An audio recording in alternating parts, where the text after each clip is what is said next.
Livre Audio est un podcast indépendant qui vous propose chaque semaine un minimum de 2 récits, romans, nouvelles, contes ou histoires courtes, pour vous évader, redécouvrir de grands classiques ou de nouveaux auteurs.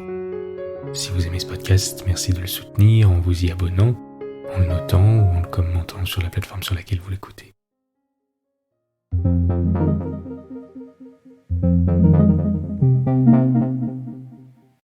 Émile Bergerac, conte féerique et rustique, Cendrillon en automobile. Décidément, c'est une série, mais je commence à être inquiet. Il doit y avoir quelque part un fabricant d'auto qui m'hypnotise. Car enfin, je ne suis pas professionnel et n'ai point par conséquent l'idée fixe. Donc qu'est-ce qui m'arrive ? Je viens de raconter mon songe des bottes de 7 lieues et comment pendant un temps énorme, qui n'a peut-être duré qu'une seconde, je me suis dérobé à la poursuite de l'ogre puérophage, grâce à une électrique prodigieuse et de marque bien française, appelée la vertigineuse. Eh bien, la nuit dernière, elle est revenue me hanter. Pourtant, j'étais rentré chez moi en omnibus, escargotiquement. Pendant le premier sommeil, ou pour parler savamment la période hypnagogique, car j'étudie mon cas, je me trouvais dans une espèce de gentilhommière, moitié castel et moitié ferme, comme on en voit encore en Bretagne. C'était à l'heure de la tombée du jour qui s'éteignait sous les bois environnants, mais illuminait encore, embrasait même, une superbe route carrossable droite comme une règle plate qui passait devant le seuil du logis. Dans la salle commune et centrale, ornée de vieux meubles ouvragés, 4 personnages étaient assis autour d'une table oblongue. Le gentilhomme, sa dame, leurs 2 filles, tous en habits de cérémonie, et ils s'y prenaient un repas étrange. Ce repas n'était fourni que par une citrouille démesurée, placée au milieu de la table oblongue, et dans laquelle ils plongeaient tour à tour leurs cuillères d'un geste d'automate. Aucun autre plat que cette citrouille. Ils la vidaient en silence comme un pot de confiture, sans en entamer la croûte vermillonnée et chastement voilée de dentelle. Et à chaque lambeau du sorbet, ils en crachaient la graine qu'une nuée de rats se disputait entre leurs pieds immobiles. Sur le degré de l'âtre où bouillonnait une marmite pleine d'eau pure, un chat, la queue ramenée sur les pattes en chancelière, les regardait ces rats sans les voir et les écoutait sans les entendre, étant sourd et aveugle. Il était vieux d'ailleurs comme Mathusalem et plus épilé qu'un manchon piétiné par une farandole.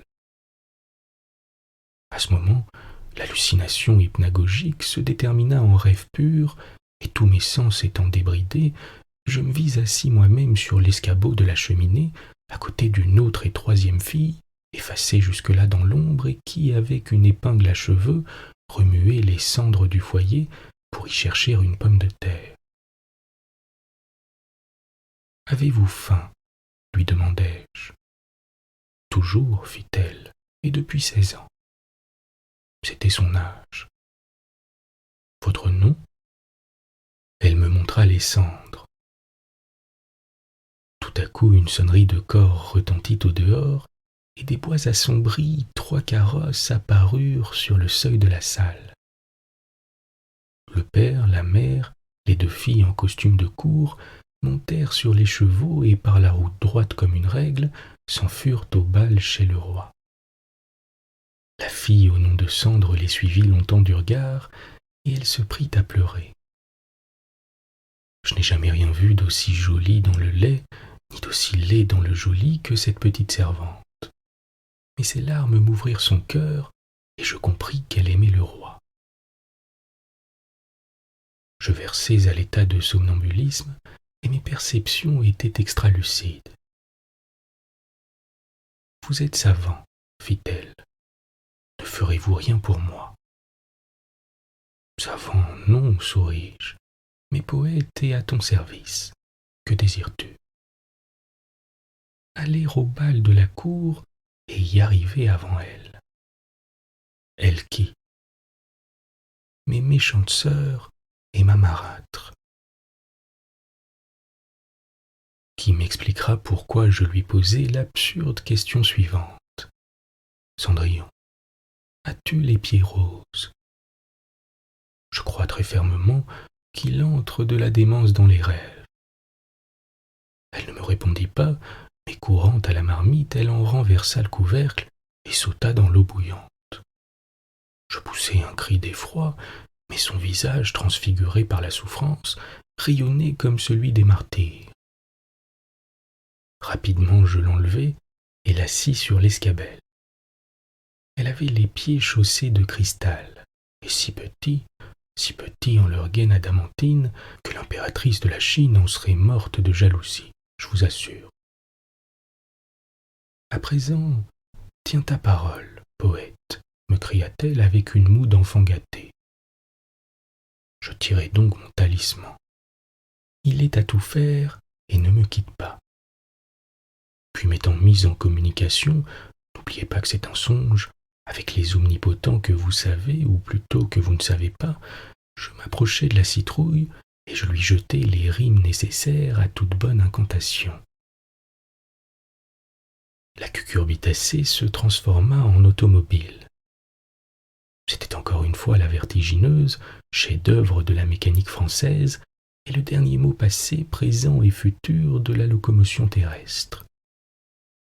Tu vois, fis-je, petite Cendrillon, c'est ton carrosse. Tous les poètes, grands ou petits, morts ou vivants, te l'offrent par ma voix à cause de ton amour. La malle des Indes, que l'on appelle aujourd'hui l'Express-Orient, ne va que le train de tortue auprès de cet éclair à pneus. Tes sœurs et ta marâtre, fussent-elles déjà dans la cour du palais royal, tu seras au bal plus vite qu'elles. Hélas, danser avec lui sous mes guenilles. Et elle étalait les oripeaux dont elle était fagotée. Et voilà que, complices des poètes, tous les vieux meubles, bahuts, armoires, s'ouvrirent à la fois et jetèrent à ses pieds charmants et roses les pièces innombrables d'une garde-robe où toutes les modes de nos mères, aïeules, bisaïeules et bien au-delà, étaient représentées. La coquette n'en voulut que les dentelles. Pour moi, j'étais déjà à mon poste de chauffeur, le poing à la roue, comme le pilote là au gouvernail. En avant, Cendrillon, et au bal du roi. Impossible de me rappeler, dans le triste état d'éveil où je suis, pourquoi tous les rats métamorphosés en cyclistes couraient autour de nous, en avant, en arrière, dans le vent de la vertigineuse. Toujours est-il qu'il en était ainsi. Seul le vieux chat, sourd et aveugle, était demeuré auprès de la marmite. Il y philosophait selon moi sur le sens de l'aventure, mais sans s'en étonner le moins du monde, sachant fort bien que les dieux se jouent des impossibilités de la vitesse et pour 2 bonnes rimes nous octroient des voitures fées. Elle a épousé le roi, elle est reine, et à présent elle nous méprise. Elle ne veut à la cour que des savants. Mais pas un d'eux n'a encore pu lui expliquer scientifiquement comment, en se trempant les pieds dans de l'eau bouillante, on peut avoir des pantoufles de verre. Aussi écrivent-ils de verre, VAIR, dans leur ignorance des choses de l'amour. De verre, les pantoufles de Cendrillon. Ah, les imbéciles! Tel est mon rêve.